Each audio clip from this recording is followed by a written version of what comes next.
brought to you by MDH Masala. দারুণ বিশুদ্ধ প্রাকৃতিক হলুদ, লঙ্কা, ধনে। না, লঙ্কা, ধনে, হলুদ, MDH। আসল মশলা সাকসাক MDH জি 24 ঘন্টায় দুরন্ত দুটো নিয়ে আমি সব্যসাচী আছি আপনাদের সঙ্গে। এই দিন কয়েক আগে কাকুলি ঘোষ দস্তিদারের ছেলে বহুজন এনসিপিআই পোস্ট করেছিলেন, মনে আছে? যে বহুজন এনসিপিআইতে যোগ দিন, সম্ভাব্য সভাপতি কাকুলি ঘোষ দস্তিদার। কাকুলি ঘোষ দস্তিদার বিষয়টা জাস্টিফিকেশনও দিয়েছিলেন। এবার সেই বহুজন কেন তা নিয়ে কিন্তু অন্যান্য যারা দলে এনসিপিআই সাংসদ রয়েছেন তাদের প্রশ্নের মুখে পড়তে হচ্ছে কাকুলি ঘোষ দস্তিদারকে। কিসের জন্য বহুজন শব্দটা ব্যবহার করতে হলো অন্যান্য সাংসদরা জানতে চেয়েছেন। কি চললো এনসিপিআইয়ে এই বহুজন শব্দবন্ধ নিয়ে জানার চেষ্টা করব। প্রবীর রয়েছেন আমাদের সঙ্গে সরাসরি। প্রবীর,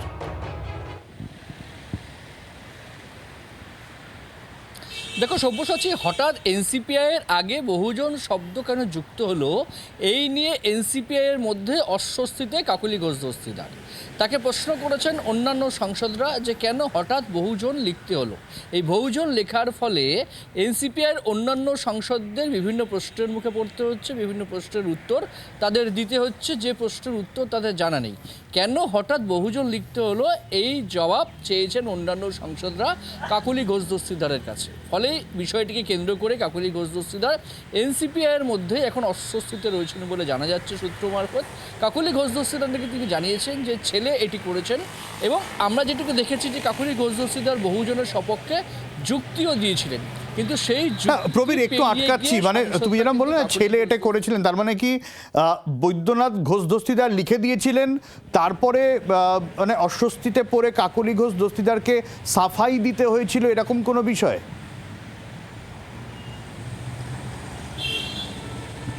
দেখো একদমই, দেখো বৈদ্যনাথ ঘোষ দস্তিদার লেখার পর কাকুলিদি কিন্তু কার্যত সপক্ষে সমর্থনও করেছিলেন এবং যুক্তিও দিয়েছিলেন যে কেন বহুজন লিখতে হচ্ছে।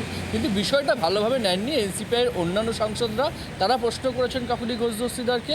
ফলে অস্বস্তিতে একদিকে যেমন কাকুলি ঘোষ দস্তিদার পড়েছেন, এবং এই অস্বস্তি কাটাতে বৈদ্যনাথ ঘোষ দস্তিদার কিন্তু তার সমাজ মাধ্যমে পোস্ট করা যাবতীয় বহুজন সম্পর্কিত যাবতীয় তথ্য বা যে প্রচার ছিল সেগুলো তুলে নিয়েছেন বা ডিলিট করে দিয়েছেন। সব্যসাচী, অনেক ধন্যবাদ প্রবীর। কুণাল ঘোষ কি বলছেন এই নিয়ে শোনাবো।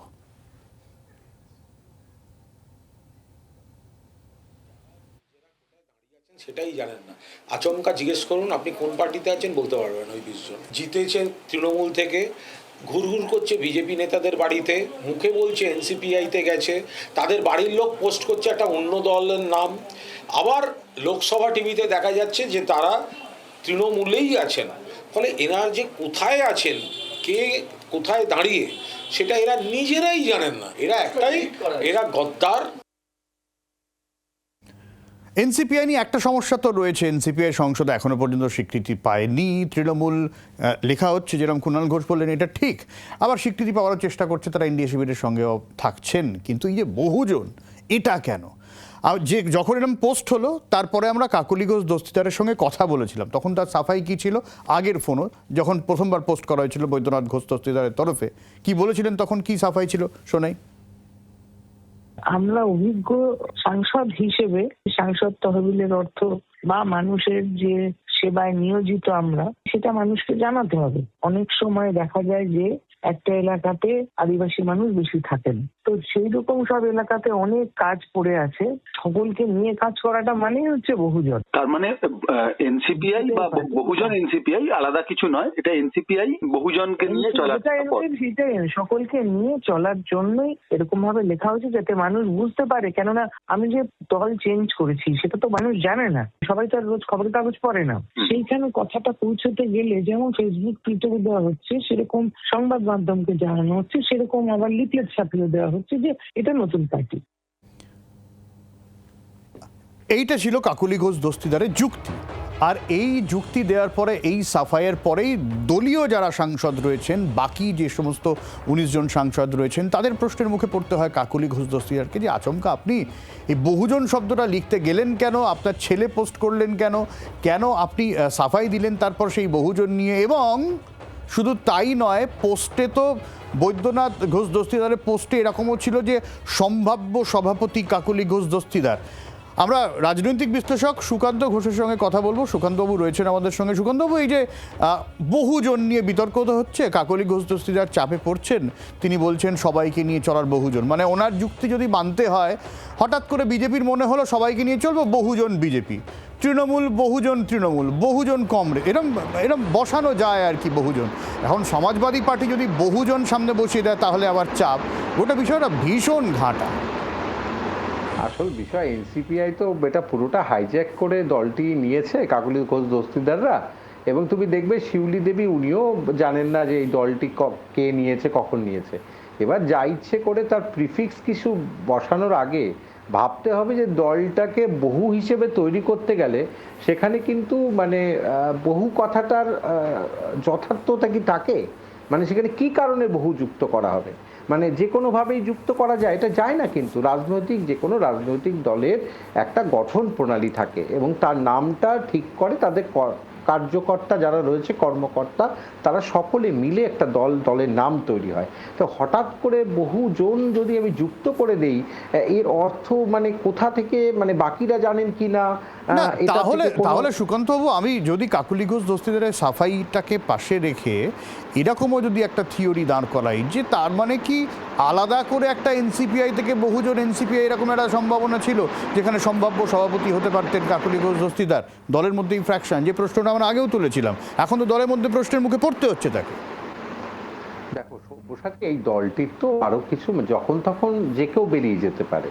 এই দলটির মধ্যে অনেকেই আবার বলছে কালীঘাট তৃণমূলের সঙ্গে অনেকে যুক্ত হতে চাইছে, মানে নতুন ভাবে ঋতব্রত তৃণমূল এবং এনসিপিআই থেকে, সেটাও বেরিয়ে যাওয়ার সম্ভাবনাও থাকতে পারে। সেই জন্য হয়তো উনি ভেবেছেন, কারণ এই দলটি তো আর সেরকম রেজিমেন্টেড কোনো পার্টি নয় বা খুব বেশি পরিমাণ বহুল প্রচলিত পার্টিও নয়, যার সবে শুরু হয়েছে। তা সেই কারণে এই ফ্যাকশনটা মানে হওয়ারই ছিল।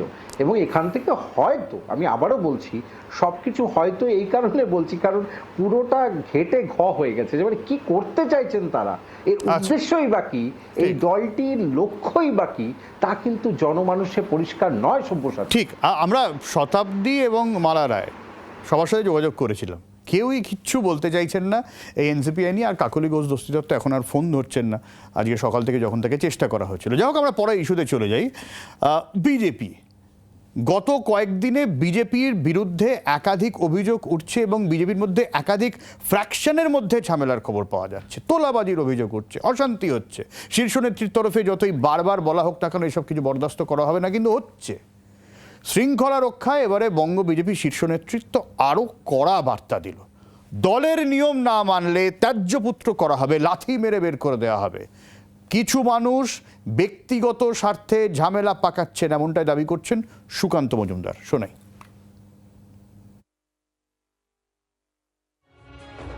কোনো গোষ্ঠীদ্বন্দ্বের বিষয় নেই। কিছু মানুষ নিজেদের স্বার্থে, ব্যক্তিগত স্বার্থে কোনো জায়গায় ঝামেলা পাকাচ্ছে, পার্টি ব্যবস্থা নিচ্ছে। প্রথমে যেটা হয়, ঘরের ছেলে, আপনার ছেলে যদি দোষ করে আপনি তো প্রথম দিনই তাকে ত্যায্যপুত্র করে দেন না, প্রথমে বোঝান, শোনা বাবা করেন, তারপরে 2-4 ঘা দেন। আমাদের পার্টিও তাই করছে, যখন না মানে তার ত্যায্যপুত্র করতে হবে, তখন লাথি মেরে বের করে দেবে পার্টি, তখন বুঝতে পারবে। আর এইটা নিয়ে আমরা প্রশ্ন করেছিলাম পাল্টা বৈশ্বনাথ চট্টোপাধ্যায়কে, তিনি কি বলেছেন জানাবো, তবে তার আগে শ্রমিক ভট্টাচার্য গতকাল কি বলেছিলেন সেটাও শোনাবো। বিজেপির কোনো গোষ্ঠী নেই, বিজেপির কোনো গোষ্ঠী নেই। বৈষ্ণব চট্টোপাধ্যায়, 100 দিনের মধ্যেই এই অবস্থা। কালকেও আনন্দপুরের নিজেদের মধ্যে গন্ডগোল হয়েছে, তার আগে ইন্টালিতে গন্ডগোল হয়েছে, প্রতিদিনই খবরে উঠে আসছে ওদের অতৃপ্ত আত্মার যে গন্ডগোল। আবার যে ভাষা উনি ব্যবহার করছেন প্রফেসর হয়ে, সে ভাষাটাও কি সংযত ভাষা? উনি যে ভাষায় বলছেন লাঠি মেরে নাকি বার করে দেওয়া হবে, এই সমস্ত কথা। যাই হোক, সেটা ওনাদের পার্টি, ওনারা ভাবুক। এই পার্টি টিকবে না, বিজেপি এই রাজ্যে টিকবে না, বাংলা সংস্কৃতির সঙ্গে বিজেপি যায় না, এইটুকু বলতে পারে। এইসব বলে ধামাচাপা দেওয়ার চেষ্টা করবে, নিজেরা বেসামাল অবস্থা সামলাতে পারছে না।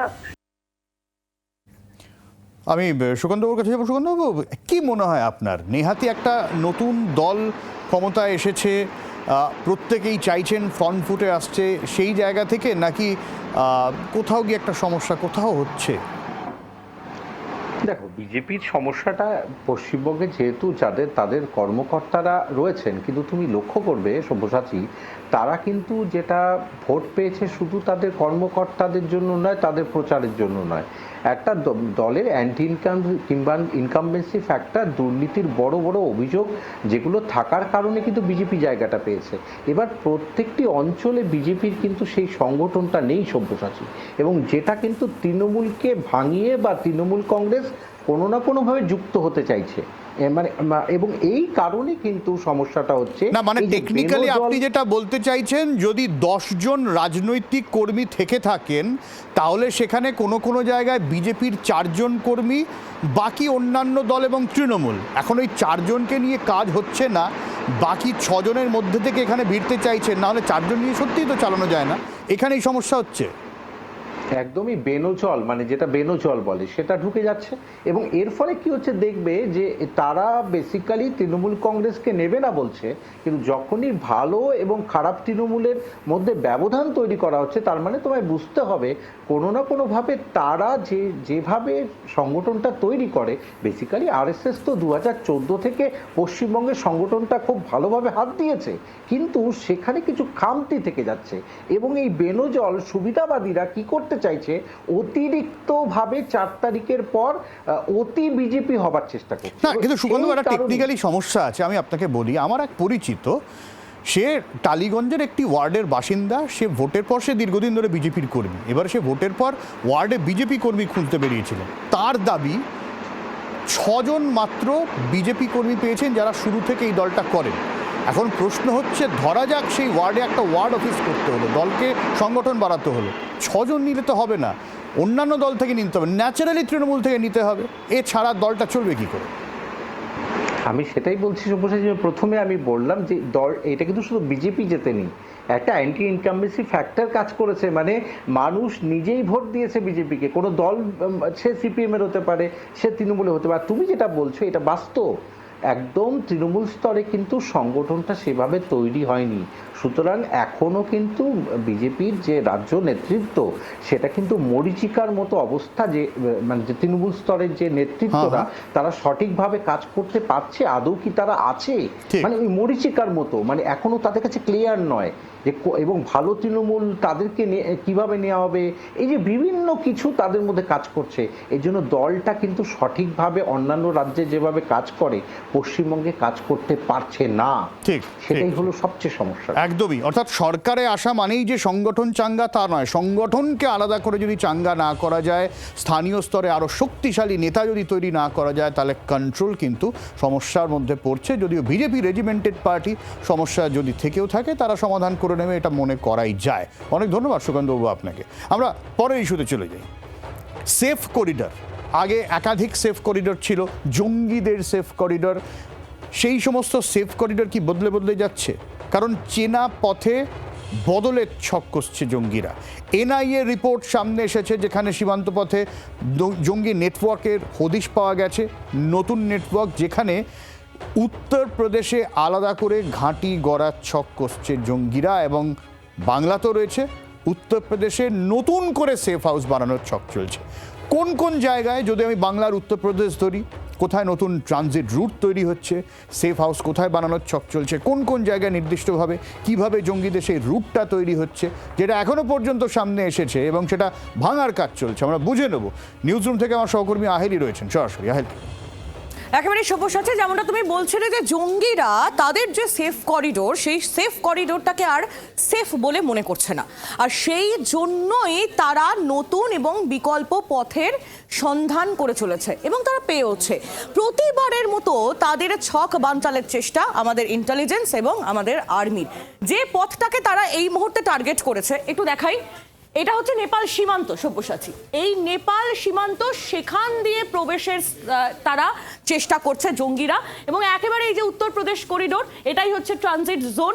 এখানে মেরঠ হয়ে গৌতম বুদ্ধ নগর, এবং তারপর একেবারে আমাদের ওয়েস্ট বেঙ্গল বর্ধমান হয়ে এই দিকে তারা যাওয়ার চেষ্টা করছে। এবং এই যে ওয়েস্ট বেঙ্গলের যে করিডোরটা রয়েছে, ট্রানজিট জোনটা, সেটা হচ্ছে যে বাংলাদেশ সীমান্ত, উত্তরপ্রদেশের ক্ষেত্রে নেপাল সীমান্ত, এবং যদি দেখি আমরা বাংলাদেশ, সেই বাংলাদেশটাকে তারা সীমান্তটাকে ব্যবহার করছে ওয়েস্ট বেঙ্গলে ঢোকার জন্য। এই দুটো রাজ্য, এই দুটো সীমান্তবর্তী রাজ্যকেই এই মুহূর্তে তারা ব্যবহার করছে। এবং ওয়েস্ট বেঙ্গলের ক্ষেত্রে দুটি জায়গা হলো বনগাঁ এবং বর্ধমান, এবং উত্তরপ্রদেশের ক্ষেত্রে দুটি জায়গা হলো মেরঠ এবং গৌতম বুদ্ধনগর। সব্যসাচী, একদম অনেক ধন্যবাদ আহেলি তোমাকে। এর আগেও একাধিকবার উত্তরপ্রদেশে ঘাঁটি করার চেষ্টা করেছিল জঙ্গিরা, সেটা ফয়েলও করা হয়েছে। কিন্তু নেপাল খুব ইন্টারেস্টিং জায়গা, কারণ পাকিস্তান হোক বা বাংলাদেশ, দুটো দেশ থেকেই জঙ্গিরা যখন ঢুকতে চায়, যদি তারা সরাসরি বর্ডারে ঢুকতে না পারে, নেপাল হয়ে ঢোকার একটা প্রবণতা ছিল। কিন্তু ইন্টারেস্টিং যেটা, ইউপির দুটো জায়গাকে নতুন করে সেফ হাউস বানানোর চেষ্টা করা হচ্ছে, আর বাংলা তো নতুন করে রয়েছে। সুভাষিস বন্দ্যোপাধ্যায়, কূটনৈতিক বিশ্লেষক, কি বলছেন শুনবো।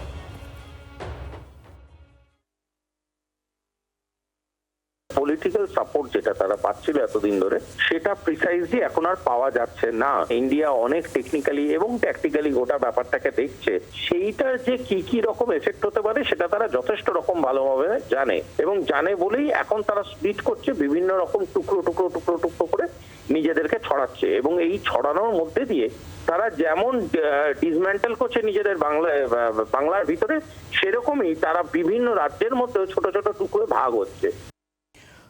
অর্থাৎ এক্সিস্টিং যে রুটগুলো ছিল, সেই রুটগুলো যখন চাপে পড়তে শুরু করলো, তখন তারা নতুন করে এই ধরনের সেফ হাউসগুলো খোঁজার চেষ্টা করলো, যাতে এখনো পর্যন্ত এই দুটো রুটও কিন্তু ফাঁস হয়ে গিয়েছে। এনআইএ এরকমই রিপোর্ট সামনে এসেছে। এখন প্রশ্ন হচ্ছে, এই দুটো জায়গায় কতটা তারা ঘাঁটি শক্তপোক্ত করে ফেলেছে অলরেডি, কোথায় কোথায় তারা ছড়িয়েছে, সেই দিকে এখন নজর। তবে মোটামুটিভাবে এই দুটো রুট এখনো পর্যন্ত আউটবাস্ট হয়েছে।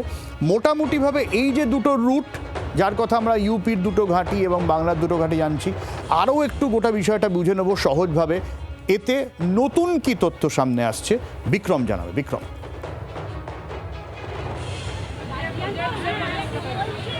সর্বশেষে কনভেনশনাল যে সমস্ত রুটগুলি ছিল, যেই রুটগুলো দিয়ে এই ট্রানজিট করা হতো, সেই রুটগুলো কিন্তু ক্রমশ বদলাচ্ছে এই নেটওয়ার্কের সদস্যরা। কারণ আইএসআইয়ের তরফ থেকে যে নেটওয়ার্ক তৈরি করা হচ্ছিল, সেখানে কিন্তু নেপাল অন্যতম জায়গা, যেই নেপালকে বেস করে মূলত একদিকে যেরকম উত্তরপ্রদেশে সেখানে বেআইনিভাবে অনুপ্রবেশ করা হচ্ছে, অপরদিকে এই রাজ্য সেখানেও অনুপ্রবেশ করা হচ্ছে, এবং করিডোরটা কিন্তু চেঞ্জ করা হচ্ছে। আগে আমরা জানতাম কি এই রাজ্যে অনুপ্রবেশ মানে সব থেকে বেশি এখান থেকে হতো তা হলো মালদা মুর্শিদাবাদ, কিন্তু ট্রেনটা বদলেছে, জঙ্গিদের যে পরিকল্পনা তাও কিন্তু বদলেছে। এবং সেক্ষেত্রে আমরা যেটা জানতে পারছি যে মূলত বনগাঁ এবং তার আশপাশের যে এলাকা, তার সঙ্গে কিন্তু বর্ধমান, এই জায়গাটিকে মূলত সেফ প্যাসেজ হিসেবে তারা মনে করছে, এবং এখান থেকেই প্রবেশ করে তারা যে নেটওয়ার্ক, সেই নেটওয়ার্ক কিন্তু তৈরি করার চেষ্টা করছে। এখানেই শেষ নয়, উত্তরপ্রদেশে মিরট এবং তার সঙ্গে সঙ্গে গৌতম বুদ্ধনগর, এই দুটি জায়গাকে বেছে নেওয়া হয়েছে। সেখান থেকে কিন্তু সেফ ট্রানজিট করার পরিকল্পনা, সেই চক্রান্ত কিন্তু করেছিল এই আইএসআই নেটওয়ার্কের সঙ্গে যুক্ত লোকেরা, এমনটাই তদন্তকারীরা জানতে পারছে। কিন্তু সব থেকে ইন্টারেস্টিং পার্ট হলো যে যারা এই রাজ্যে অনুপ্রবেশ করেছে বা যারা উত্তরপ্রদেশে অনুপ্রবেশ করেছে, সেখানে কিন্তু একটা কমন র্যাকেট, একটা কমন নেটওয়ার্কের তথ্য তদন্তকারীরা পাচ্ছে, যেই কমন নেটওয়ার্কের মাধ্যমে উত্তরপ্রদেশ হোক বা এই রাজ্যে হোক, সেখানে কিন্তু এই জঙ্গিরা বা এই ভিনদেশী লোকেরা তারা কিন্তু প্রবেশ করে যাচ্ছে। অনেক ধন্যবাদ বিক্রম, তোমাকে অনেক ধন্যবাদ। স্বাস্থ্য আর নিউট্রিশন পাবে, শরীরও স্ট্রং হবে, অল্প খেলেই পেট ভরে, ডাইজেশন ঠিক রাখে। MDH সোয়াটিন, আসল প্রোটিন। MDH